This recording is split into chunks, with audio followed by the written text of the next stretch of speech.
오늘 우리에게 주시는 하나님의 말씀은 마태복음 18장 21절에서 22절까지의 말씀입니다. 마태복음 18장 21절에서 22절의 말씀, 이 하나님의 말씀을 다 함께 하나님을 경외함으로 일어나셔서 하나님의 말씀을 받으시겠습니다. 제가 하나님의 말씀 봉독하겠습니다. 그때에 베드로가 예수께 다가와서 말하였다. 주님, 내 형제가 나에게 자꾸 죄를 지으면 내가 몇 번이나 용서하여 주어야 합니까? 7번까지 하여야 합니까? 예수께서 대답하셨다. 7번만이 아니라 70번을 7번이라도 하여야 한다. 아멘. 이제 자리에 앉으시겠습니다.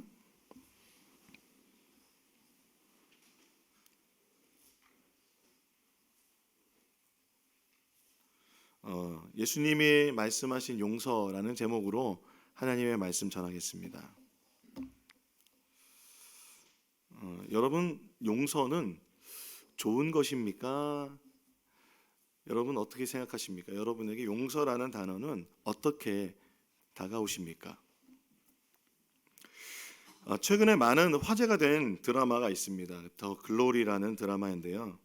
학창 시절에 학폭을 당하여 폭력을 당하여서 인생을 송두리째 빼앗겨 버린 여주인공이 등장합니다. 근데 이 여주인공은 악인들에게 그 악행을 복수하는 것으로 평생을 그 삶을 준비하고 복수를 실행하는 드라마입니다. 그러니까 이 드라마를 보면 용서라는 단어가 등장하면 왠지 미안해집니다. 뿐만 아니라 이 드라마에서 보여진 기독교의 모습은 좀 하나님의 용서를 가볍게 만들고 또한 그 예수 믿는 사람이 보이지 않아야 되는 추악한 모습도 보이는 것 같습니다. 그래서 죄에 대한 용서와 은혜가 그 죄인들의 악행으로 말미암아 제가 보기에 싸구려 취급을 받는 것 같습니다. 여주인공은 치밀하게 준비하여 복수하여서 인과응보로 죗값을 치르는 가해자들의 모습이 보여집니다. 우리는 이 모습을 보면서 이 드라마 가운데 이 여주인공이 불쌍하다라는 공감을 하는 것을 보게 됩니다. 그런데 사실 제가 보니까 저는 그런 공감보다는 결국 죄인을 벌하기 위해서 자신이 죄인이 되기로 결정한 이 여자, 참 불쌍하다는 생각이 들었습니다. 그리고 정말로 이것이 드라마지만 이 사람이 만약에 실제의 사람이라면 다른 선택은 없었을까? 그 길만이 최선이었을까라는 고민에 빠지게 되었습니다. 우리 기독교인들에게 용서는 좋은 것입니까? 현대를 살아가는 우리들에게 용서는 어떤 의미가 있습니까? 현대인들에게 사실 용서는 미덕으로만 생각하지 않는 것 같습니다.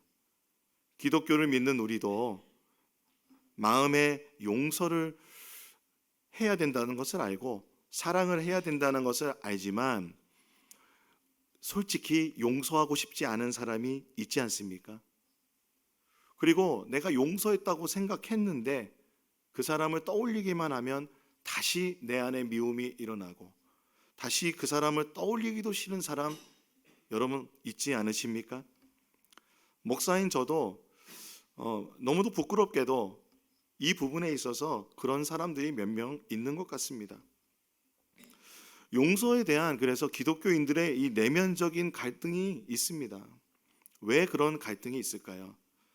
용서에 대해서 성경적으로 이해하고 설교 듣고 그렇게 살아가지만 우리가 살아가고 있는 현대의 지금의 세상의 일반적인 용서의 개념과 이해가 성경과 부딪히기 때문에 그런 것 같습니다.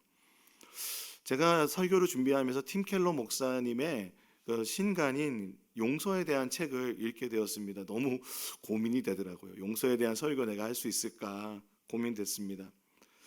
그런데 지금 세상은요, 그 용서의 개념에 있어서 하나님이 빠진 용서라고 합니다. 그래서 사람들은 첫 번째는요, 이렇게 생각해요. 값싼 은혜 모델인데요, 무조건 용서해야 된다라고 생각합니다. 그러니까 기독교에서 용서를 말하니까 용서를 해야 되는 거라고 생각합니다. 그런데 이 용서가 피해자가 그 분노에서 해방되는 치료에 대한 관점이 있는데 때로는 가해자가 자신의 죄를 피하는 방법으로 쓰여지기도 합니다. 그래서 여러분, 가해자의 죄를 지적할 수도 있지만 그것이 내적 치유에, 피해자의 내적 치유에 도움이 되는 한도 내에서만 가능하고, 그러니까 그 치유가, 내면의 치유만이 진정한 관심입니다. 그런데 이런 것을 통해서 이런 값싼 은혜라는 모델을 통해서는 우리가 진정한 용서를 사실 발견하기가 어렵습니다. 두 번째는요, 인색한 은혜라는 모델입니다. 용서를 하되, 용서를 알고 있지만 어떻게 해요? 거래적으로 용서를 해야 된다는 겁니다. 이것은 뭐냐면 가해자가 용서를 받을 자격을 갖출 때, 그때 비로소 용서를 해주는 겁니다. 그래서 가해자가 충분히 돌이키고 회개하고 눈물도 흘리고 뉘우치는 모습을 보이고, 그리고 배상 행위를 통해서 용서를 얻어낼 때 비로소 피해자는 그 분노를 버리고 용서를 한다라는 개념입니다. 제가 이것을 읽으면서 우리 대부분은 이 개념의 용서를 우리 현대인들은 하고 있는 것 같습니다. 세 번째는요, 은혜 없음의 모델입니다. 은혜 없음의 모델은 아예 용서를 하지 말아야 된다라는 것입니다. 왜냐하면 용서를 하는 것 자체가 피해자가 제2차의 가해를 받기 때문에 그렇습니다. 피해자를 위해서 정의를 추구하는 것입니다. 어떻게 보면 이러한 모델도 현대의 그 용서에 대한 모델을 가지고 있는 것 같습니다. 이러한 여러 가지 세 가지 모델을 제시했는데요. 여러분은 어떻게 생각하십니까? 현대인이 그래서 사실은 개인의 정체성과 행복을 강조하는 문화에서 이러한 용서의 개념이 나왔다고 팀 켈러 목사님은 말합니다. 특별히 수치와 명예의 문화, 새롭게 현대에 등장한 이 수치와 명예의 문화에서 생긴다고 하는데요. 기존의 사회의 위계는 피해자가 기존의 사회의 위계와 달리 피해자가 아래로 내려갈수록 명예를 얻는, 그러니까 피해자의 피해를 떠받드는 수치와 명예의 문화가 있다는 겁니다. 이게 새로운 도덕주의인데요. 이런 문화는요, 용서를 한다는 것은 피해자의 명예를 훼손하는 게 됩니다. 이런 새로운 도덕주의로 현대인들은 많이 생각하는 것 같습니다. 그러므로 악을 용서하는 것이 오히려 도덕적으로 부적절하다라고 생각을 하는 것 같습니다. 그러므로 용서보다는 보복이나 그런 가해자들에게 합당한 복수를 하는 것을 생각을 하는 것 같습니다. 이런 배경 속에서 사람들은 하나님이 빠진, 하나님의 성경적인 용서가 없는 곳에서는 20세기 인류에서는 유대인들을 대학살하기도 했습니다. 그리고 난징 대학살이라든지 남아프리카 공화국의 인종차별적 정권이라든지, 그리고 발칸반도의 인종 청소라든지, 캄보디아의 킬링피드와 같은 숱한 학살들이 자행되었습니다. 그들의 마음의 동기는 용서가 아니었고 이런 것이었습니다. 이해할 만한 복수심. 복수는 악할 수 있으나 전적으로 지극히 자연스럽다라는 마음을 가지면서 용서보다는 복수에 대한 부분을 더 강조하는 문화가 있는 것 같습니다. 그런데 오늘 본문에서 베드로는 예수님께 용서에 대한 질문을 합니다. 왜냐하면 오늘 본문 이전에 예수님께서 공동체에서 죄를 지은 형제를 어떻게 권면해야 되는지 말씀하셨거든요. 그리고 주님께서는 다시 한번 교회가, 공동체가 가지고 있는 묻고 푸는 권세에 대해서 말씀하셨습니다. 이 땅에서 묶으면 하늘에서도 묶여지고 하늘에서 풀리면 땅에서도 풀린다라는 말씀을 하셨습니다. 일반적으로 유대인들은요, 3번 정도 죄를 지는 사람을 용서하면 그것을 정말 잘 용서했다, 진짜 용서 많이 했다라고 생각한다고 합니다. 왜냐하면은 3번 이상 죄를 지는 사람은 유대인들은 진정으로 회개한 사람이 아니라고 생각했기 때문입니다. 그렇기 때문에요, 베드로는요, 예수님이 용서에 대한 말씀을 하시니까 자신이 이렇게 말하는 거예요. 예수님, 이렇게 넉넉하게 제가 넉넉하게 생각했습니다. 죄인들, 나에게 죄를 지은 사람에게 7번까지 용서해야 합니까? 라고 말하면 예수님께서 그래, 너희들이 3번 용서했지 7번, 야, 너 대단하다, 7번 용서해야 된다 라고 칭찬해 주시지 않을까 기대했을지 모르겠습니다. 그런데 예수님은요 7번씩 70번씩 용서하라고 말씀하십니다. 유대인들에게서 여러분 지금 490번을 용서하라라는 숫자적인 의미가 아니라 숫자가 가진 상징의 의미가 중요합니다. 3이라는 숫자도 중요한데 7이라는 숫자는 완전한 것을 의미합니다. 7 곱하기 7 490번은 횟수를 말하는 것이 아니라 완전한 용서를 하라는 것이었습니다. 베드로가 이 말을 듣고 얼마나 부담스러울까요? 여러분은 얼마나 우리가 이 말씀을 듣고 그대로 행하실 수 있는 여러분이신지 모르겠습니다. 이렇게 말씀하시고는 예수님께서는 비유를 통해서 용서에 대해서 가르쳐 주십니다.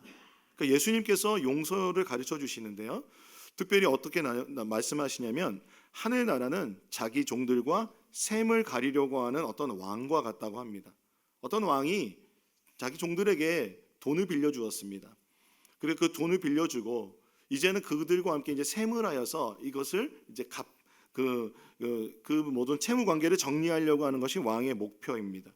그런데 한 종이요 왕에게 10,000달란트를 빚지고 있었습니다. 마태복음 18장 24절 27절에 보니까요, 왕이 셈을 가리기 시작하니 10,000달란트 빚진 종 하나가 왕 앞에 끌려왔다.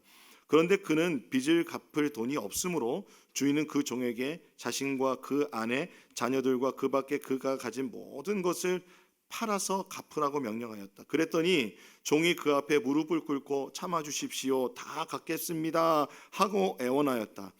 주인은 그 종을 가엾게 여겨서 그를 놓아주고 빚을 없애주었다. 한 종이 10,000달란트를 탕감받았습니다.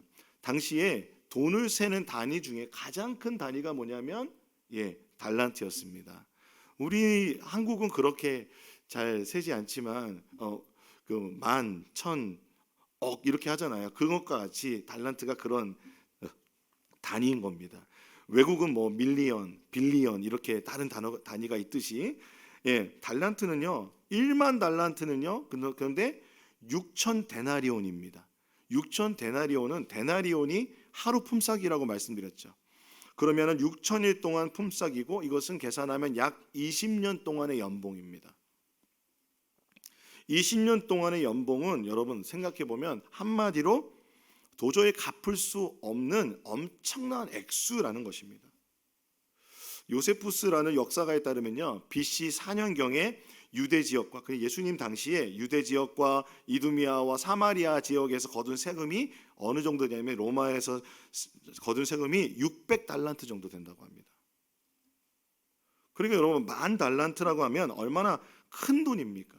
그 종이 자신의 종을 다 팔고 그리고 자신과 자신의 모든 자녀들까지 아내와 자녀들까지 다 노예가 되어도 이 왕에게 이것을 다 갚을 수 없는 그런 금액이라는 겁니다. 그런데 여러분 그 왕은 이 종에게 분명하게 너의 그 모든 것을 이 모든 칙소를 다 팔아서라도 이걸 갚아라. 너와 나와 이 채무의 관계를 분명하게 합니다. 무조건 용서해 준 게 아니라 그것을 분명하게 하고 그리고 갚을 때까지 어디에 가둡니까? 옥에 가두었습니다. 옥에 가두었습니다. 그런데 이 종이 왕에게 나아가 사정사정하는 겁니다.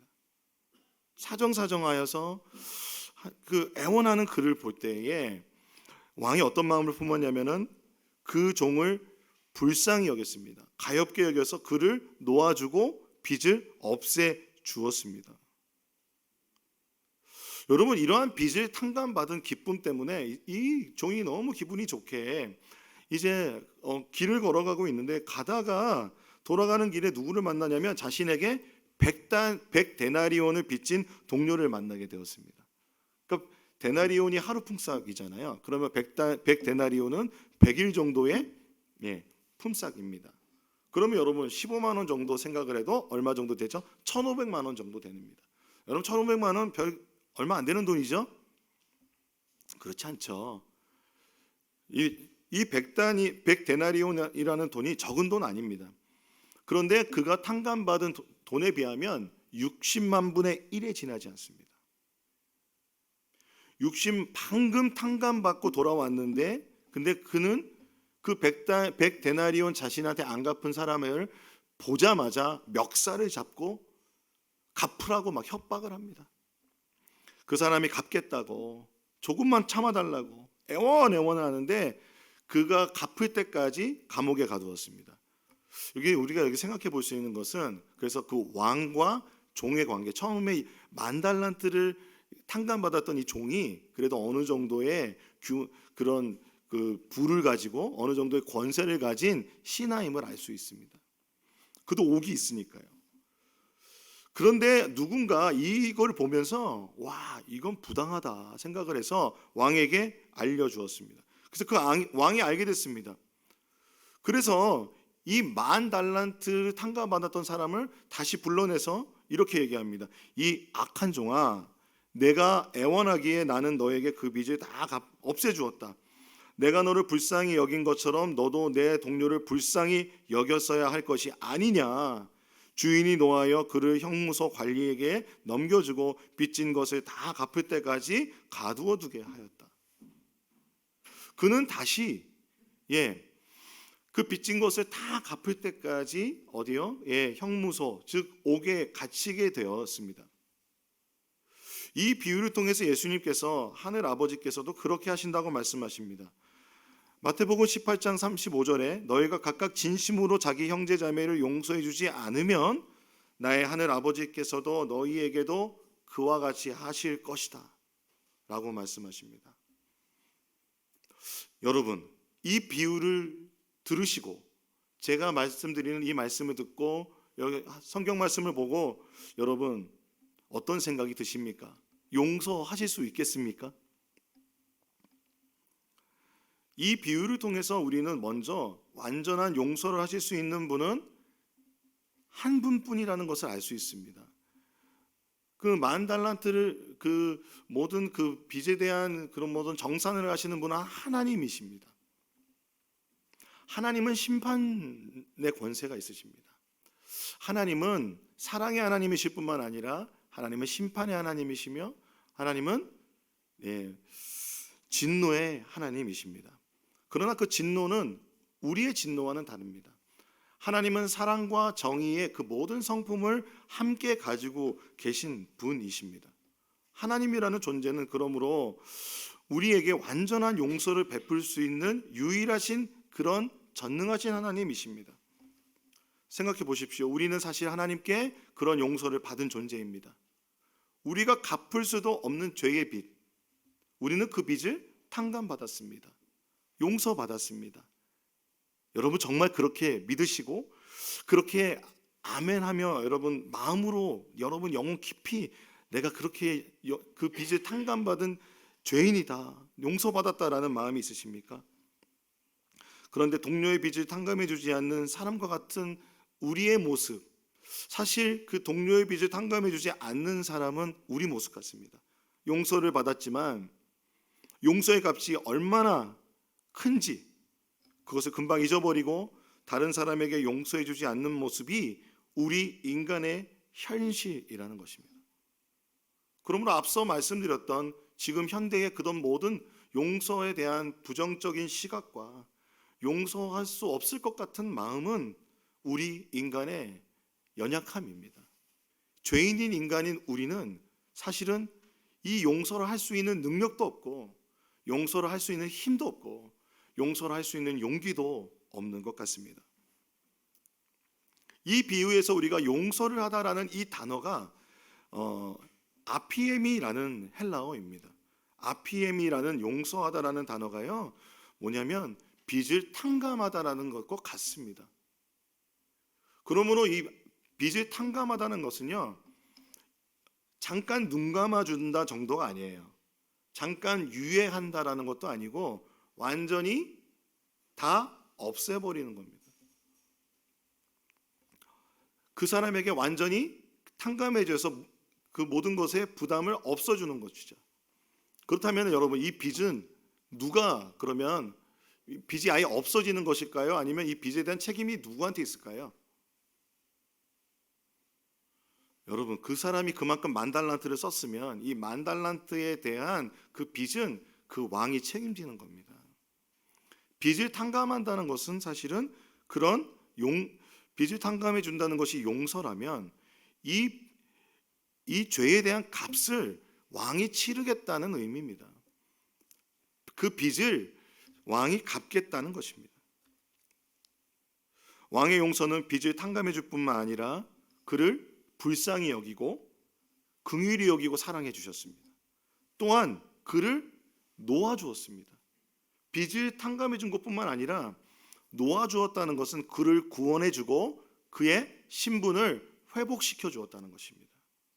옥에 가두는 죄인의 신분에서 그 옥에서 놓아주어 무엇이 되었습니까? 그가 다시 신하로서 자유인으로서 회복되었습니다.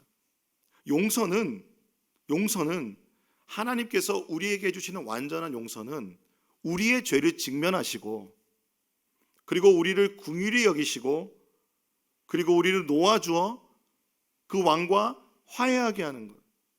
하나님과 우리는 그렇게 화해하게 된 왕의 종의 신분에서 이제 왕의 자유인의 신분으로 회복시켜 주는 것이 바로 진정한 용서입니다.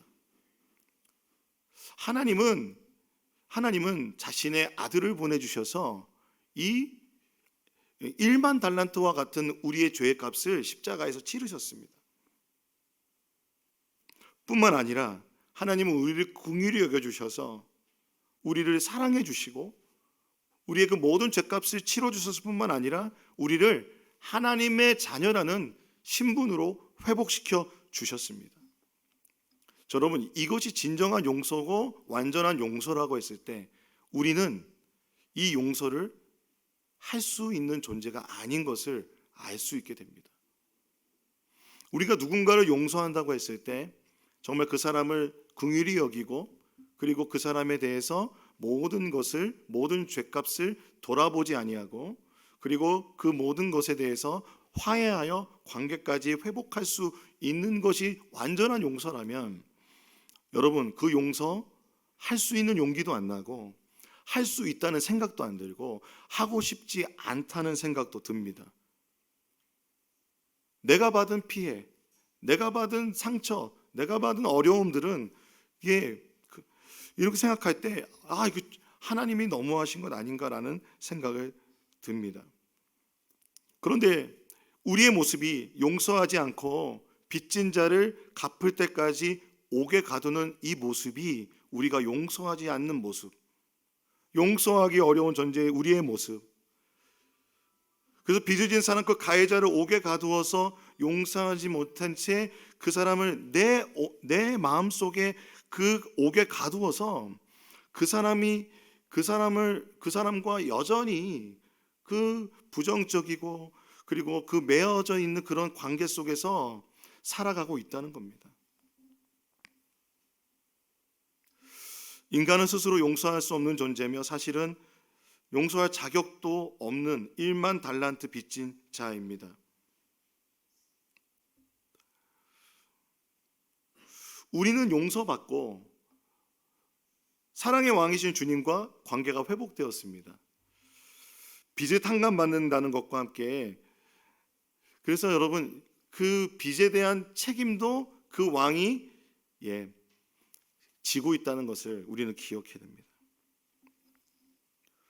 그러므로 여러분 우리가 용서하지 못할 때 용서하지 않은 사람은 그 옥에 가둘 뿐만 아니라 예수님 말씀하신 것처럼 결국 우리도 다시 옥에 갇힌다는 겁니다.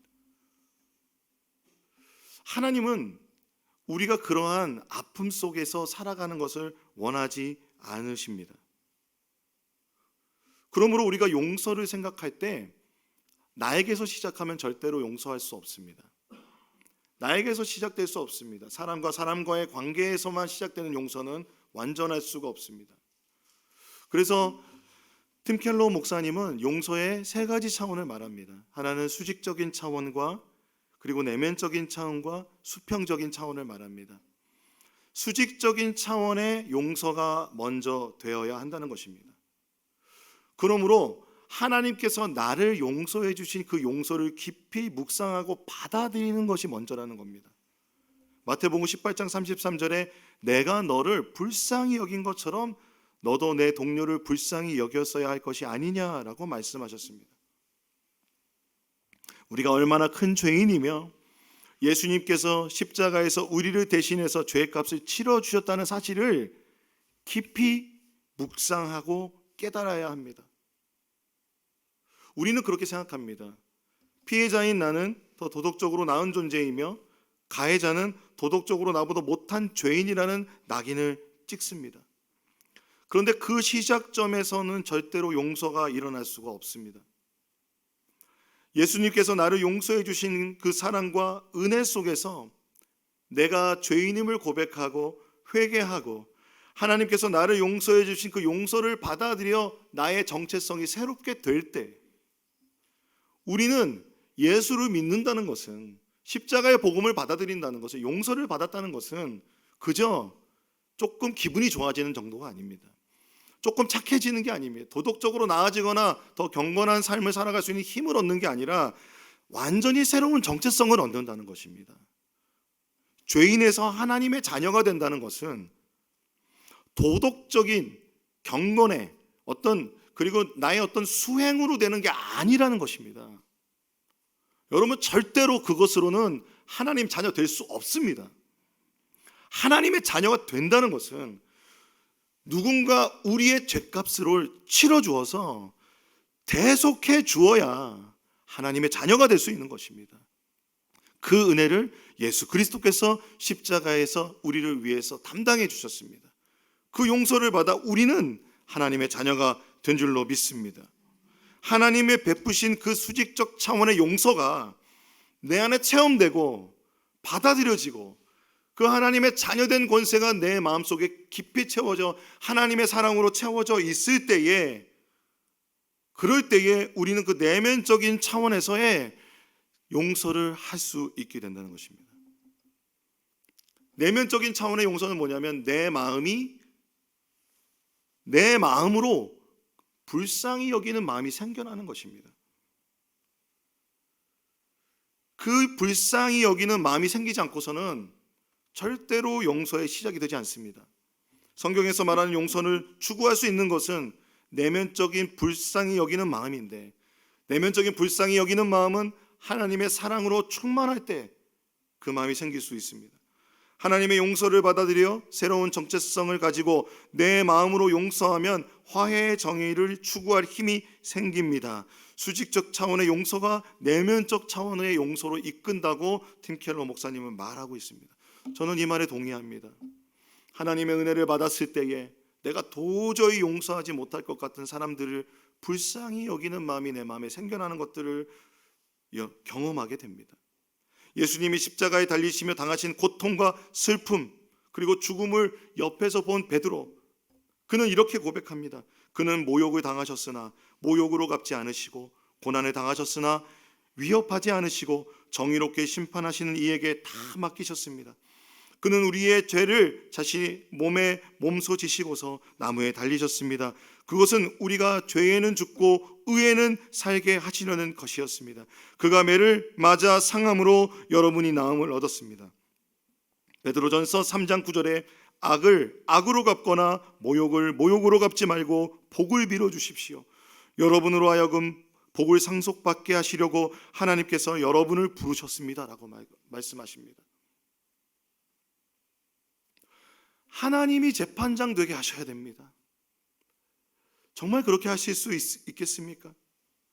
주님의 은혜로 말미암아 말로 할 수 없는 용서를 받은 우리, 내가 새로운 피조물이 되었다라는 것을, 정말 그것이 내 안에 실제가 될 때 내면적 용서가 가능하고, 그리고 그때에 수평적 용서를 위해 가해자에게 손을 내밀 수 있다는 것입니다. 비유를 통해서 예수님은 우리에게 이렇게 말씀하시는 겁니다. 사랑하는 나의 아들 딸아, 용서하지 못한 마음 때문에 감옥에 갇힌 것 같은 마음으로 살아가는 것, 그리고 그 가해자와 여전히 부정적인 연결이 되는 삶으로 살아가는 것, 그건 하나님이 원하시는 것이 아니야. 하나님이 우리에게 주신 자유와 그 구원과 그 하나님께서 주신 하나님 나라의 그 삶, 사랑의 삶, 평안의 삶을 살아가기 원하십니다. 그런데 사실 그걸 알면서도 수평적 용서를 위해서 가해자에게 손을 내민다는 것은 쉽지 않은 일인 것을 저는 압니다. 사랑하는 여러분, 우리는 그러나 왕에게 용서받은 종의 모습에서 스스로 심판관이 되어 있는 종처럼 되지 않았으면 좋겠습니다. 우리는 심판관이 되지 않기를 바랍니다. 오직 왕께서만 심판관이십니다. 하나님만이 심판관이십니다. 우리의 마음이 복수에 매달려 있지 않고 하나님의 은혜 가운데서 하나님께 모든 것을 심판관 되시는 주님께 맡겨드리고 하나님 바라보는 우리가 되기를 소망합니다. 팀 켈러 목사님의 책의 한 이야기를 말씀드리고 싶습니다. 하심 게럿이라는 한 사람의 이야기입니다. 그는 엄마와 살던 15살에 뉴욕에 살던 사람인데요, 그 브루클린이라는 거리에서 폭력배와 어울리면서 살다가 이렇게 막 놀다가 지내다가 총을 6방을 맞았습니다. 그래서 하반신 마비가 되었다고 합니다. 그래서 그는 뉴욕의 병상 속에서 1년 내내 무엇을 꿈꿨냐면 복수를 꿈꿨습니다. 나도 다시 총을 들어서 그를 쏴버리는. 그런데 그가 그렇게 1년을 지나면서 어느 날 이 생각이 든 거예요. 그런데 그가 총격을 받고 쓰러질 때 본능적으로 하나님 도와주세요 라고 부르짖었다는 겁니다. 그런데 뜻밖에도 묘하게 하나님 도와주세요 라고 할 때 그 마음이 묘하게 평안해지는 것을 느꼈다고 합니다. 그것을 생각나게 하시면서 재활치료를 하는데 불쑥 이런 생각이 들었다고 합니다. 내가 그 아이에게 복수를 한다면 하나님이 내 모든 죄를, 그 벌을 벌하시지 않을 까닭이 무엇인가 라는 생각이 들었다고 합니다. 그러니까 죄인을 복수하면 나도 또한 다시 죄인이 되는 것입니다. 그 선택을 할 것인가? 근데 하나님께서는 그 죄인을 심판관 되시는 하나님은 그 공의로 벌하시지 않을 이유가 무엇인가라는 생각이 들었다는 겁니다.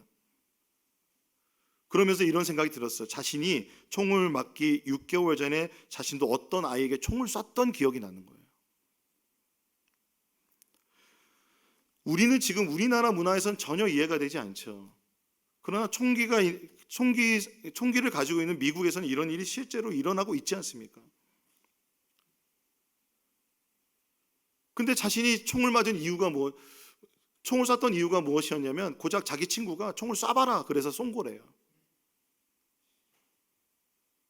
그런데 돌이켜 보니까 내가 총 6방을 맞았을 때 그 친구도 다른 친구가 쏴봐라 해서 자기를 쐈다는 거예요. 그런 생각이 들어오자 내면이 굉장히 충격에 빠지기 시작했답니다. 왜냐하면 내가 피해자로서 그 가해자보다 가지고 있었던 도덕적 우월감이 무너졌기 때문입니다. 그에게 어떻게 이런 생각이 들어왔는지 모르겠지만 나 자신도 똑같이 벌을 받아 마땅한 죄인이며 나도 용서를 받아야 되는 사람이다 라는 마음이 깨닫게 되었습니다. 그리고 나도 그 사람을 용서해야 된다는 생각이 들어서 그는 용서하기로 했습니다. 그러자 그의 마음속에 새로운 생각이 들어왔습니다. 나를 살려주신 이유가 있을 것이다. 그런 생각을 하게 되었고 이제 그런 모든 폭력적인 삶에서 완전히 손을 떼고 떠나야겠다라는 생각을 했다는 것입니다.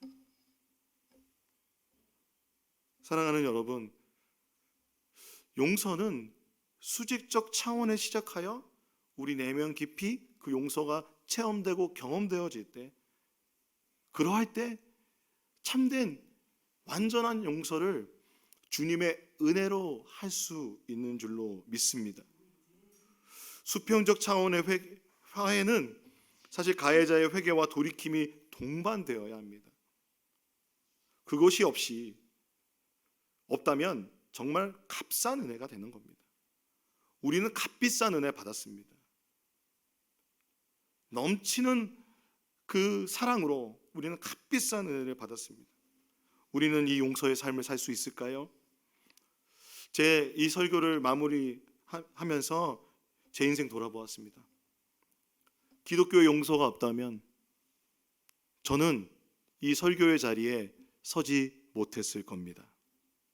어쩌면 복수를 마음에 품어 저 자신의 정신적인, 육체적인, 그리고 영적인 건강을 스스로 해치며 살았을 것이 자명합니다. 그런데 하나님은 저를 만나 주셨습니다. 사랑으로 저를 채우셨고 매 순간 크고 작은 용서를 통해서 저를 살려주셨습니다. 그래서 제 마음속에 나를 어렵게 하는 사람들과 묶이지 않고 하나님 바라보며 하나님 앞에 살아갈 수 있게 하신 하나님께 감사드립니다. 하나님은 저를 그 옥에 가두는 삶을 원하지 않으시고 나 스스로를 옥에 가두는 삶이 아니라 하나님께서 주신 이 구원의 기쁨을, 자녀된 그 권세와 그 사랑의 놀라움을 경험하고 살아갈 수 있게 하신 분이 하나님이십니다. 그러므로 여러분, 우리가 용서하지 못한다 할지라도 실망하지 마십시오. 우리는 우리에게서 그 근거가 없기 때문에 소망이 있습니다. C.S. 루이스의 말을 팀 켈러 목사님이 소개하는데요, 이 말이 너무 좋아서 여러분에게 소개해드립니다. 이렇게 말했다고 합니다. 이 은혜를 이런 식으로 말씀하셨어요. C.S. 루이스라는 분은 단지 더 착해지는 것이 구원이 아니다. 구원은 말에게 점점 더 잘 뛰는 법을 가르치는 게 아니라 말을 날개 달린 동물로 변화시키는 것과 같다. 물론 일단 날개가 생기면 말은 여태까지 뛰어넘을 수 없었던 담장 위로 날아오를 수도 있고, 당연히 말의 주종목인 달리기에서도 일반 말을 능가할 것이다. 하지만 날개가 돋는 초기에, 그 시작의 초기에는 한동안 그게 불가능할 수 있고, 그 단계에서는 이 날개가 등에 혹이라고 느껴져서 오히려 부자연스러워 보일 수도 있다. 겉모습만 보고서는 그 혹이 날개로 변하리라는 것은 그 누구도 알 수 없다라고 말합니다. 이 비유가 참 마음에 다가오지 않으십니까? 우리가 용서하지 못할 것 같은 그 마음, 그러나 용서를 생각하고 있다는 것은 어쩌면 우리 안에 등에 혹이 생기고 있는 겁니다. 하나님의 자녀로서 우리는 하나님 나라에서 그의 날개를 달고 그 놀라운 그 경주를 할 우리들인 줄로 믿습니다. 그러므로 여러분, 이 용서의 날개가 돋아나 그 날개가 펼쳐져 하나님의 놀라운 은혜의 삶을 살아가는 우리가 되기를 소망합니다.